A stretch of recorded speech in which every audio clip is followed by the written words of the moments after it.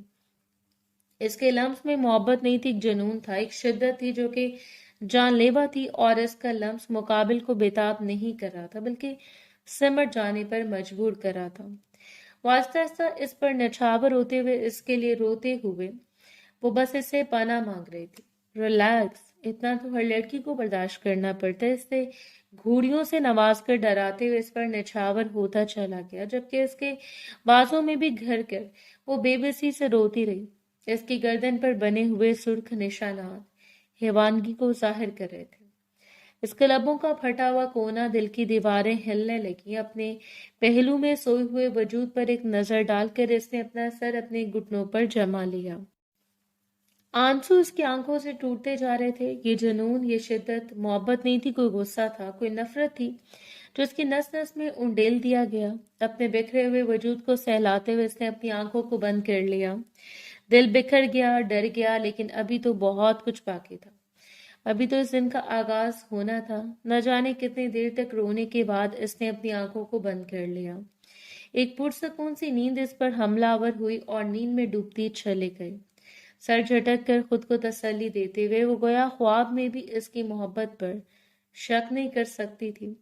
جو شخص اسے پانے کے لیے نہ جانے کتنا تڑپا، نہ جانے کتنے پاپڑ بیلے، اور اب جب اسے پا لیا تو پھر اسے گنوانا بے مقصد ہی ہو سکتا تھا۔ اگلی صبح جگانے کے لیے اس کے بازو کو جھنجھوڑا گیا اور اسے پٹ سے اپنی آنکھیں کھول دی۔ کچھ دیر وہ غائب دماغی سے سامنے کے منظر کو سمجھتی رہی اور پھر اپنے سامنے جھکے ہوئے ارمان ملک کو دیکھ کر ایک ہلکی سی مسکراہٹ سے اپنی آنکھوں کو مکمل کھول دیا۔ صبح بخیر جانا، جانتا ہوں رات حسین گزرے، لیکن اتنا حسین نہیں کہ تم صبح کے آغاز کو بھول جاؤ۔ اس نے ایک بار پھر ہلکا سا مسکراتے ہوئے عجیب و غریب لہجہ اپنایا۔ وہ بڑی نفاست سے تیار ہوا کھڑا تھا۔ کافی دیر وہ اس کے دلکش اس چہرے کو دیکھتی رہی اور پھر اٹھ کر بیٹھ گئی۔ صبح بخیر، وہ ہلکا سا منمنائی، اور ارمان ملک نے اس کا ہاتھ دبوچتے ہوئے اسے بستر سے نیچے لا کر کھڑا کر دیا۔ مجھے لگتا ہے حسین رات کا اختتام ہو چکا ہے، اب اس کے خمار سے باہر آ جاؤ، اور وہ حیرت سے آنکھیں کھولتے ہوئے اسے دیکھتی رہ گئی۔ یہ کیا طریقہ ہے ارمان؟ اس بار اس کی آواز ہلکی سی سخت ہوئی تھی، جبکہ ارمان نے پلٹ کر اسے دیکھا اور پھر طنزیہ مسکرایا۔ وہ خوشبو کے جھونکوں میں لپٹا ہوا وجود اسے اس لمحے خوشگوار احساس دلا رہا تھا۔ کیا مطلب ہے؟ اب تم ارمان ملک سے پوچھو گی کہ اسے تمہارے ساتھ بات کرتے ہوئے کون سا لہجہ اور کون سا طریقہ اپنایا ہے؟ یہ وہی شخص تھا جو بات کرتا تو آنکھیں جگمگانے لگتی تھی، اور اب یہ وہی شخص تھا جو بات کر رہا تھا اور اس کا دل لرز رہا تھا۔ ایک انجان سا خدشہ اس کے وجود میں سرایت کرتا چلا گیا۔ ارمان پلیز، آپ مجھے ڈرا رہے ہیں۔ اس بار اس کا لہجہ ڈگمگا گیا، آنکھیں بھیگنے لگی تھی اور وہ 2 قدم دور ہو گیا۔ اس لیے میں یہاں سے جا رہا ہوں کہ تمہیں ڈر نہ لگے۔ تم بھی اپنا راستہ ناپو اور جاؤ یہاں سے۔ اور وہ بے یقین کھڑی رہ گئی۔ کیا مطلب ہے جاؤ یہاں سے؟ آپ میرے ساتھ جائیں گے، میرے گھر والوں کو بتائیں گے ہمارے نکاح کے بارے میں۔ اس کے لہجے میں حیرت کے ساتھ ساتھ دکھ بھی تھا، خوف بھی، اور نہ جانے کیا کچھ جو اس وقت سمجھنے سے قاصر تھی۔ تمہارے وجود پر اور تمہاری گردن پر، بلکہ تمہاری روح پر بھی میں نے ایسے نشانات چھوڑ دیے کہ تمہارے بتائے بغیر بھی انہیں پتہ چل جائے گا کہ تمہارا نہ صرف کسی مرد کے ساتھ تعلق رہا ہے، بلکہ تم رات بھر اس کی دسترس میں عیاشی کرتی رہی ہو۔ اس کا لہجہ زہر سے بھی زیادہ کڑوا ہو چکا تھا۔ وہ بات نہیں کر رہا تھا بلکہ زہر اگل رہا تھا جو کسی بھی وجود کو بھسم کرنے کی طاقت رکھتے ہوں، اور